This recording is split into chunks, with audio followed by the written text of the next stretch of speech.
নমস্কার। আজকের কবিতার শিরোনাম দিনের শুরু।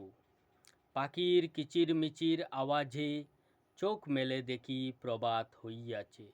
শয্যা তেজি উঠিলাম, মুখ হাত প্রক্ষালন করি। কাঁচা মাটির রাস্তায় বেরুলাম, কি সুন্দর শিশির কণায় ভেজা ঘাস, পায়ে লাগে ঠান্ডা, এ এক দারুণ অভিজ্ঞতা। মৃদু মৃদু মলয় হাওয়ায় ভেসে আসে নতুন ফোটা ফুলের সুবাস। প্রায় আধ ঘণ্টা পরে পূর্ব দিগন্তে রাঙ্গা আলোয় আলোর রাজ্যের নব আগমন উৎফুল্লিত করে চেয়ে রইলাম পূর্ব দিকে। সূর্য মামা উদয় হচ্ছেন হাসি মনে, গায়ে এসে লাগছে মধুর কিরণ। আমি রাস্তায় হেঁটে চলেছি, পালিত প্রাণীরাও হাঁক ডাক শুরু করেছে।